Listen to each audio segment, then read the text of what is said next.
first of all, this is not real. What you saw in the thumbnail, this is like play money. I don't have $1,000 cash just lying around. Secondly, and much more importantly, is it possible to make $1,000 a month reselling clothes on Poshmark if you're just selling clothes by mall brands? Absolutely, and I'm gonna show you how. Won't nobody love you the way they should. Won't nobody check up on you, make sure you're good. Won't nobody check those body tremors by your neck.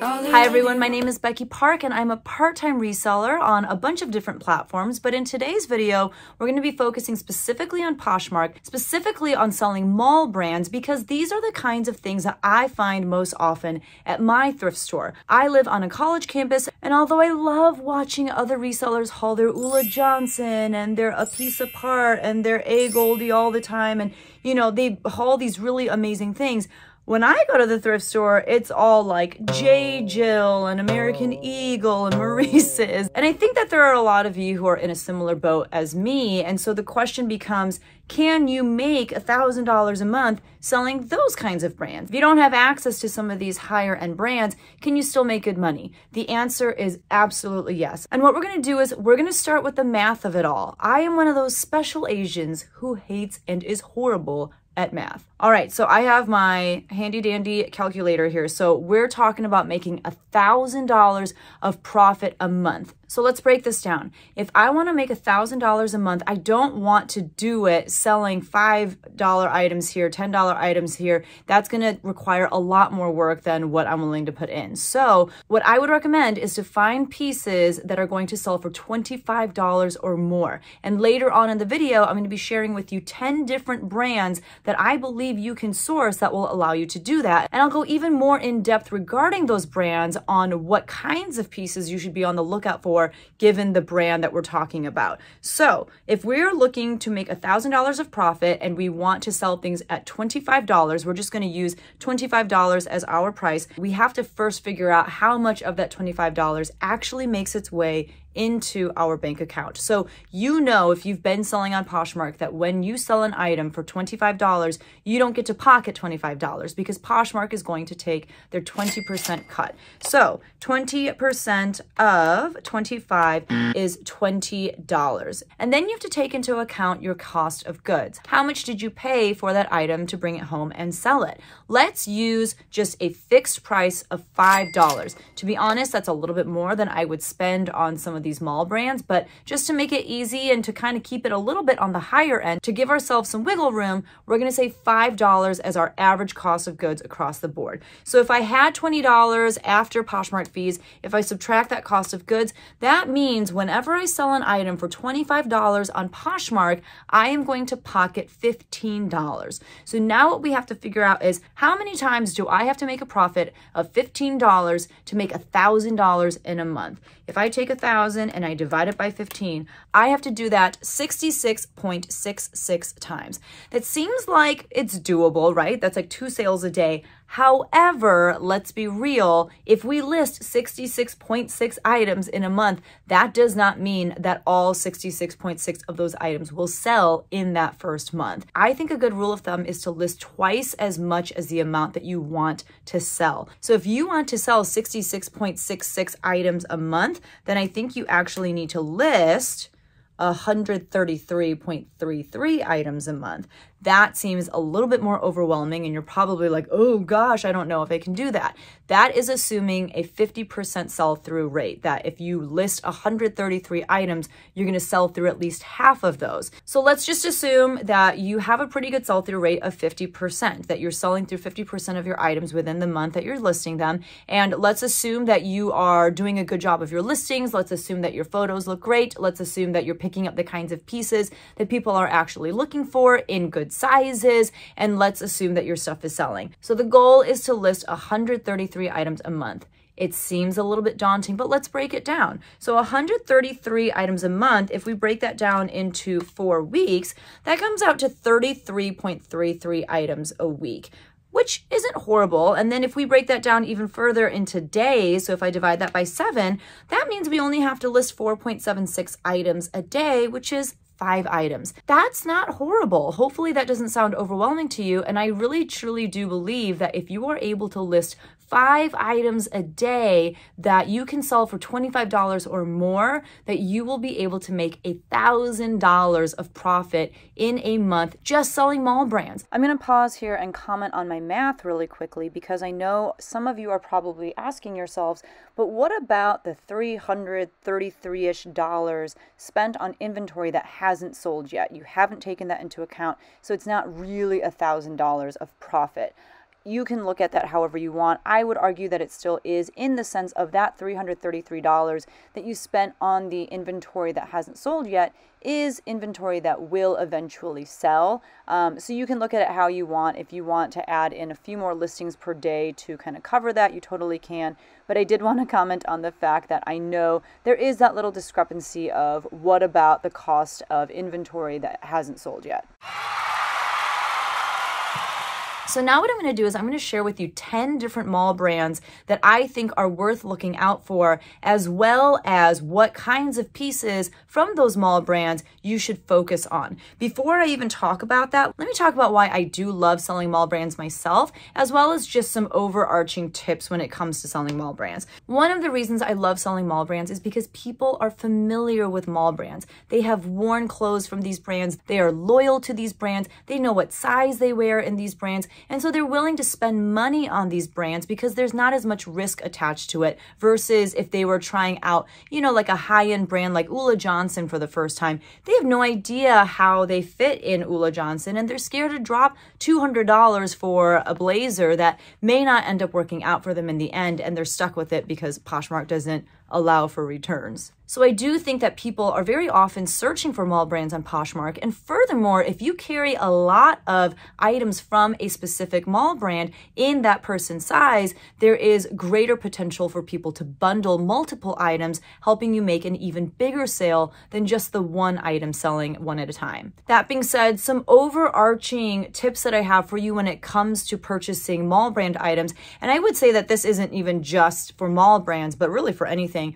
One, be strategic about what parts of the thrift store you're hitting up. When I start talking about some of the things that you should be on the lookout for, you're going to notice that I do not mention things like t-shirts. I do not ever mention things like casual tops or blouses. I very rarely will mention things like dress pants. I don't mention things like PJs. So these are sections of the store that maybe you don't need to visit, or maybe you don't need to prioritize. And instead, I would prioritize some of the other categories that you're going to hear me say over and over again, categories like outerwear, categories like denim, categories like dresses, because what you're going to find is a trend of higher prices associated with those categories. So regardless of if you're looking for mall brands or if you're looking for Chanel, your higher ticket items are going to be in those categories. Outerwear, denim, dresses, shoes. That's where you want to start when you go sourcing. And finally, before we get into the specific brands, I would be on the lookout for clothing made out of natural materials. You want to look for materials like cashmere and linen and wool, alpaca. These are the kinds of materials that will drive up the price of your item, helping you hit that $25 amount that you're looking for. So let's dive right into the 10 brands that I have personally sold many items of for $25 or more. And I'll even kind of show you different screenshots of items that I have sold in my own Poshmark closet over the years. And these stores are in no particular order. And I did not include mall brands like Anthropologie or Lululemon or Athleta, even though these are technically mall brands, because you can find these stores at the mall. I was trying to stick with mall brands that a lot of people have access to. I don't know about you, I don't find that much Lululemon at my thrift stores. I don't find that much Anthropologie. And although those would be really easy mall brands to talk about because it's easy to sell those pieces at $25 or more, I'm talking, you'll see what kind of mall brands I'm talking about. So the first mall brand that we're going to talk about is Banana Republic. Banana Republic sells both men's and women's pieces. I think one of the things to be most conscientious of when you're looking at Banana Republic pieces at your thrift store is what material it's made out of. Banana Republic does make a lot of clothes with materials like wool, and every once in a while you'll see some linen or cashmere thrown in there, but if you can find things made out of those materials, that's going to definitely work out for you even better. A lot of Banana Republic pieces will have a little tag kind of tucked underneath their materials tag, and it'll tell you the year that that particular piece was sold. So if you can stay stay with the more current pieces, things that were made in the last 2 or 3 years, that's definitely going to help you get a higher price on your item as well. And finally, Banana Republic, they do some collaborations with either other brands, or they've done collaborations with, for example, the show Mad Men to create kind of a capsule wardrobe that captured the spirit of Mad Men, if you will. And these are things, because they're specialized and it's a limited release, that some people are willing to pay up for. So some examples of pieces that I have sold from Banana Republic for $25 or more are things like bags. I have, for example, this bag that sold very recently, and it's actually from Banana Republic Factory. And you know that it's factory if under Banana Republic on the label, it has 3 little diamonds. And this still sold for, I believe, $28. And that's because it was made of leather. It was a nice size. And so it sold for $28 fairly quickly. Banana Republic is also very well known for their career pieces. This is probably the main reason why people shop at Banana Republic, is to buy things for the office or just business casual pieces. So what I find as the best-selling career pieces for me from Banana Republic are dresses, anything made with like silk. Silk is another great material that I forgot to mention. Anything made with like silk or linen, these pieces are going to do pretty well for you. And pay attention to if you feel like it's pretty and something that you would wear, but it's not uncommon to be able to sell a nice dress from Banana Republic for $25 or more. I also have had really good luck with men's bottoms. So like men's dress pants can do well. I would be a little careful just because they can tend to sit. Given that dress pants on Poshmark for men from Banana Republic, it's a pretty saturated market. I wouldn't pick up too many dress pants from Banana Republic, especially if you're trying to flip stuff quickly. But especially if you find any dress pants with wool, you know, those are going to be a little bit faster of a sell than just your typical cotton or polyester bottoms. And even men's denim can do pretty decent from Banana Republic. I would stay away from the women's denim because that does not sell quickly, and it usually does not sell for $25.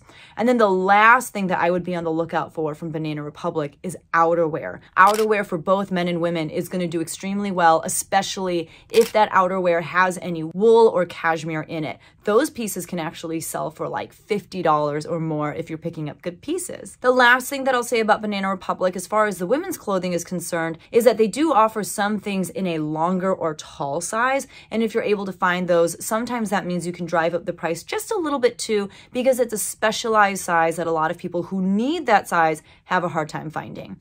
The next brand that we're going to talk about is very different from Banana Republic. Banana Republic is very career oriented. It's for like a working man or woman. But the next brand that we're going to talk about is American Eagle. And with American Eagle, I'll keep it real simple for you. Just pick up their denim.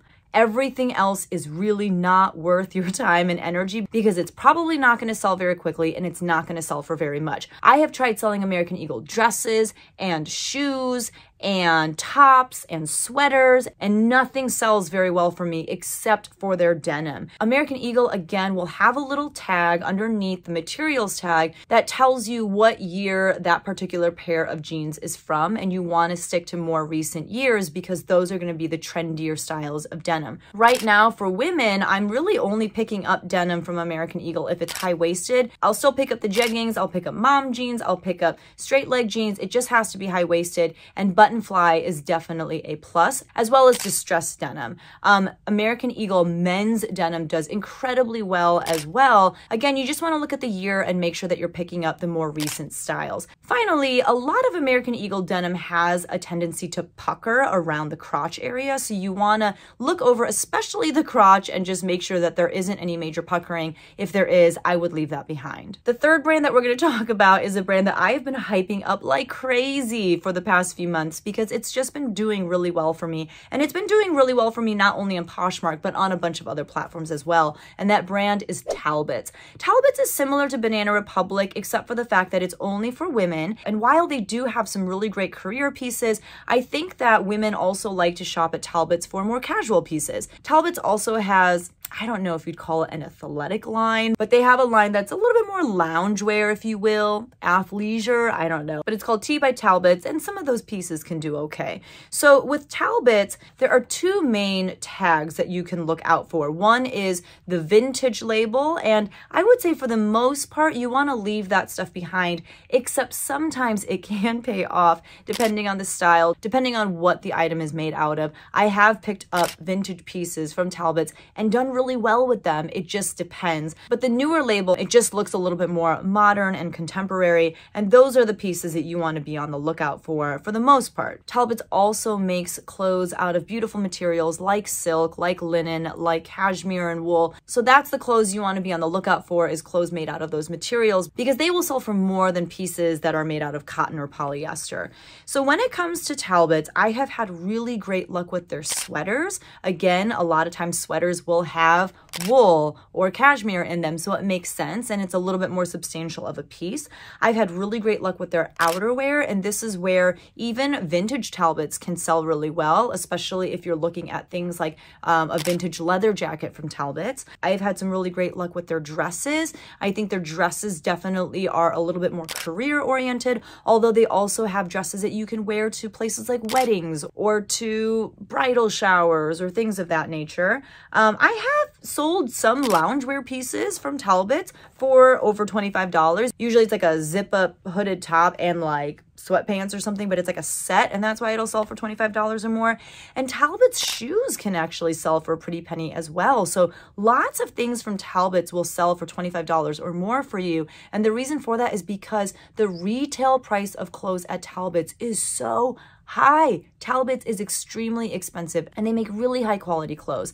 I would not pick up their very basic t-shirts or blouses. I also wouldn't really pick up their dress pants, just because, again, there are a lot of dress pants on the market, definitely way more listed than there is a need for. So those are the kinds of things that I would stay away from, but there's definitely a lot that you can pick up from Talbot's that you're going to be able to sell for that $25 or more price. The next brand that we're going to talk about is J. Crew. I find so much J. Crew, and with J. Crew, because it's a brand that's been around for so long, again, you want to pay attention to that little label that's underneath that materials tag, because it's going to tell you whether or not it's a more recent J. Crew piece or a J. Crew piece that's been around for a while. I find so many J. Crew pieces from like the late 2000s, so from like 2007, 2010, because J. Crew pieces are made pretty well, and they're very classic pieces, and so people will wear them for a very long time before they let go of them and donate them. And so for that reason, you will find 8-year-old, 10-year-old, 12-year-old J. Crew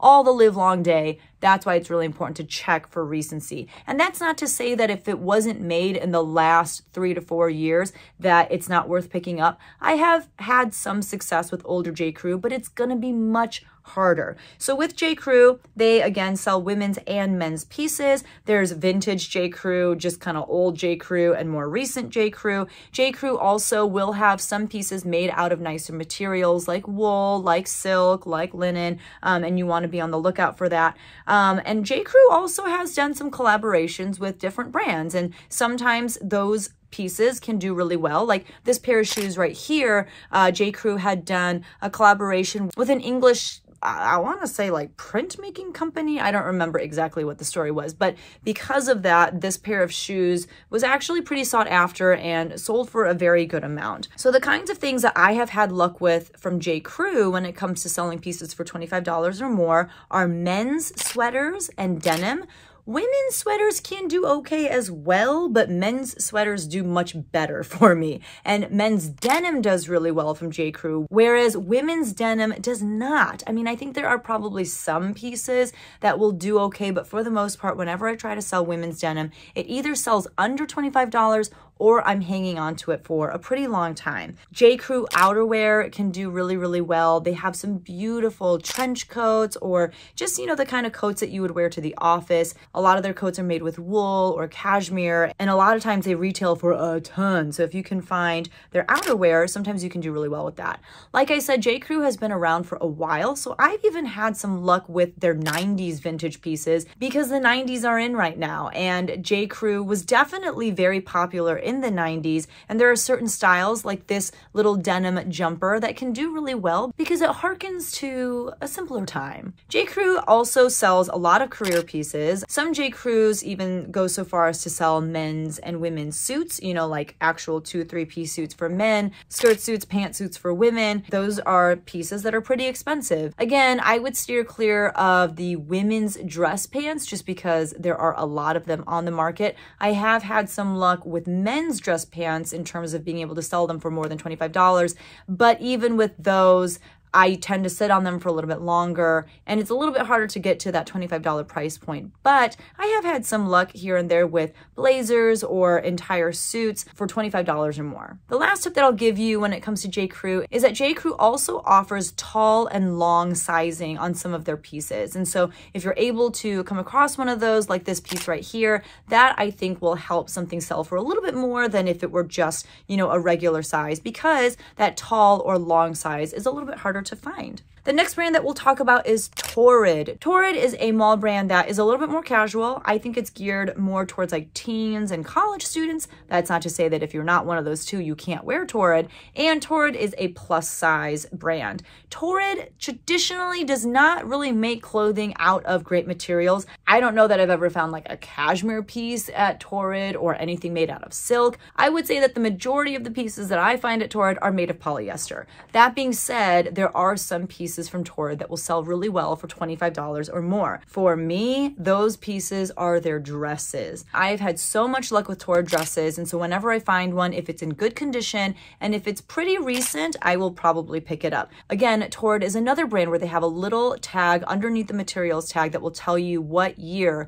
that dress came out. So if it's from like 2012, most likely I'm going to leave it behind. Another tip when it comes to Torrid is that their bigger sizes do better. They do use vanity sizing, and I think the smallest size that they have is a 0. 1, I believe, is 1X, 2 is 2X, 3 is 3X, and so on and so forth. I find that anything bigger than a 1 sells pretty quickly and pretty well. Anything that's like a 1 or a 0, usually I'm probably going to be sitting on for a little bit longer. So if I can find dresses that are in a size 2 or bigger, almost always I'm going to pick it up.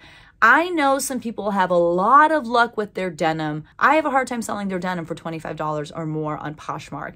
I usually sell their denim more around that $20 mark, so that's why I'm not really including that as something to be on the lookout for this video. The next brand that we're going to talk about is Chico's. Chico's is a brand that I avoided for a really long time, but once I started like paying attention to it a little bit more and giving it a shot and being more picky about what Chico's pieces I picked up, I was pleasantly surprised. So Chico's is a women's brand. You know, I've seen some pieces made of like a linen blend. I think I've sold a couple sweaters with some wool in them. I don't know that I've ever seen cashmere at Chico's. So, you know, sometimes they'll make clothing out of the more expensive materials. Usually though, again, it's a lot of like polyester, acetate, that sort of thing.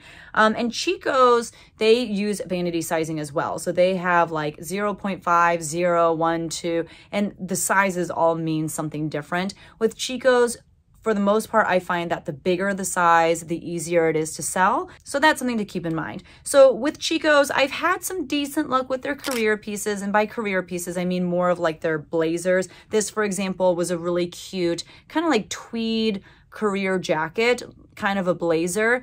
So that did pretty well. They have a line called Chico's Travelers, and it's made out of a, I want to say acetate and polyester blend.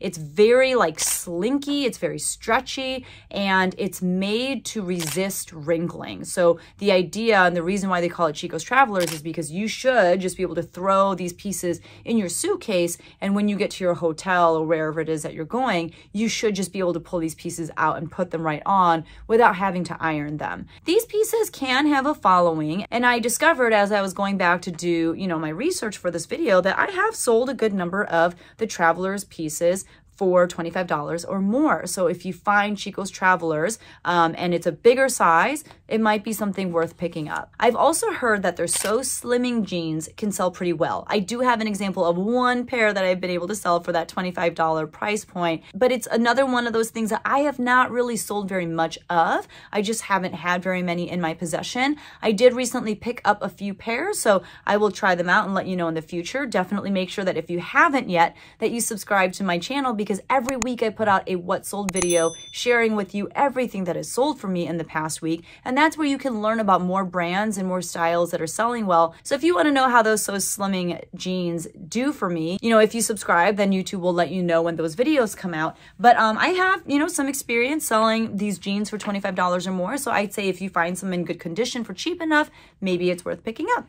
The next brand that we're going to talk about is Zara. Zara is what we would consider fast fashion. They make a ton of clothes in the same style and just pump out volume. That being said, I do think that their pieces retail for more and are slightly better constructed than other fast fashion brands like H&M and Forever 21. Zara sells men's, women's, and children's clothing. And with Zara, something to keep in mind is something called bloggers' favorites. What that means is, you know, if you follow any fashion bloggers on Instagram or just online, a lot of bloggers will go to places like Zara and pick out some pieces that they deem their favorite, and they wear these pieces in their Instagram pictures, and what will happen is those pieces will get a following. And a lot of times people will be willing to pay even more than retail for those pieces because of the fact that some blogger has deemed this the it piece of the season. So one way to know which Zara pieces are worth picking up is to follow bloggers on different social media platforms. That being said, what I have had experience selling in my own Poshmark closet for $25 or more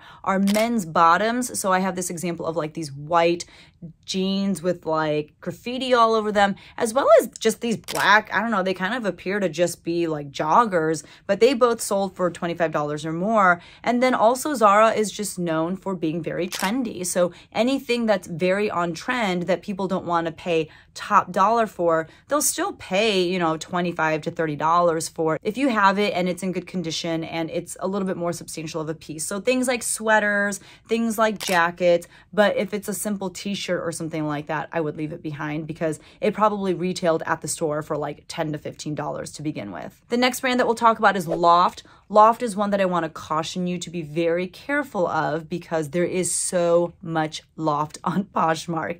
Everyone and their mom is selling Loft. And with Loft, it's hard to know too if what you have in your possession is an older piece or a newer piece because I don't believe that Loft puts dates on their tags.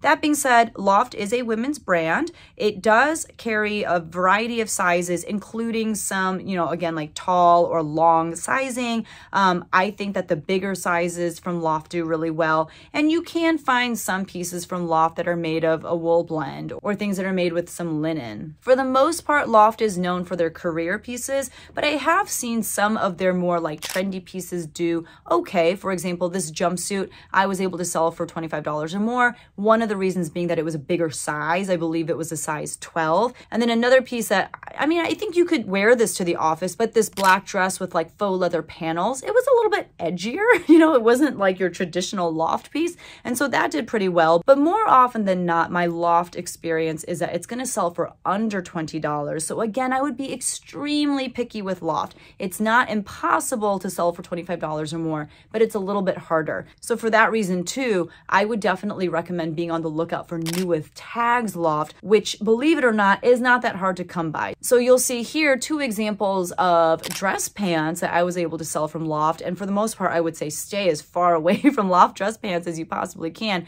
because again, it's a very saturated market. But the reason why I was able to command $25 or more on these is because they were new with tags and they were good, bigger sizes. Next up, we're going to talk about the brand J. Jill. J. Jill is a women's brand. It's considered more of a mature brand. And really, there's only one thing that I would pick up from J. Jill, and that is their linen. They have an entire line within their brand called Love Linen. And I have found that their pieces, especially their dresses, but also I've had some, you know, good luck with their linen pants on other platforms, but on Poshmark specifically, their linen dresses have sold for me for $25 or more. Everything else, to be honest with you, I would stay away from because it'll sell, but it won't sell for $25. Finally, just to make this an even 10, I included the brand Madewell. Madewell is another brand that I think some people have a harder time finding in their thrift stores, but even at my thrift store here, I am finding more more and more of it as we start to see more and more Madewells in more and more malls. Madewell is actually part of the same company as J. Crew, and so you'll find that the aesthetic is very similar. However, there are some categories that do really well from Madewell, but not from J. Crew. For example, Madewell denim, I will almost always pick up if it is on trend. So again, I'm looking for high-waisted, I'm looking for button fly, I'm looking for, you know, a little bit of a flare or a boot cut. I'm not really looking so much for like skinny jeans anymore, but if I find anything like that from Madewell, usually I can sell Madewell denim for like $40, $50, which is a lot more than that $25 mark. So even if you are finding some slightly older pieces, you could probably still move those pieces for $25.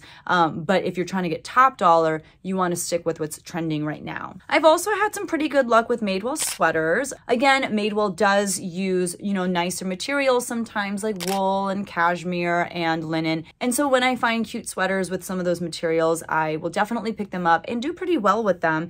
And even, you know, I have like this random skirt that sold for $25. I mean, Madewell is just a good brand. It's pretty expensive retail, but you do want to stay away from the very basic stuff. You want to stay away from their t-shirts, from, you know, maybe just their casual pants. You want to stick with their more substantial pieces. Now, I don't have any personal experience selling their handbags or their outerwear, but I'm fairly certain that those would do really, really well. If you were able to get your hands on those, you'd probably be able to move those pieces for much more than $25. I just don't have any examples to show you because I have not sold those kinds of pieces on Poshmark. Finally, Madewell is another example of a brand that will tell you exactly when that item is from because it has a little tag with the date and the style number underneath the materials tag. So those are my top 10 mall brands when it comes to finding pieces that you can sell for $25 or more. If you're able to list 5 items that are made of those brands and those styles that I mentioned, I think it'll be a piece of cake to make $1,000 a month on Poshmark just from selling those brands. Again, you're going to want to make sure that your listings are optimized and that you're taking good pictures and that you are consistent with your listing and sharing and all that kind of stuff that comes with Poshmark. And I do have a ton of videos about all of that on my channel that you can check out. I'll throw a playlist up here that should be helpful in teaching you how to sell on Poshmark. But even if you're not able to find some of these really amazing brands that everyone seems to be talking about on YouTube and on Instagram, that's okay. You can make good money with clothes from these brands, even though they're mall brands and, you know, the kinds of pieces that you can find really easily at your thrift store. That's one of the things that I love about reselling is that there really is a buyer for everything, and there especially is a buyer for beloved brands like the ones that I just mentioned. If you feel like I'm missing a brand, please let me know in the comments below because I'd love to learn from you. If you enjoyed this video and got anything out of it, please hit that like button on your way out, and I'll see you guys in the next one. Bye!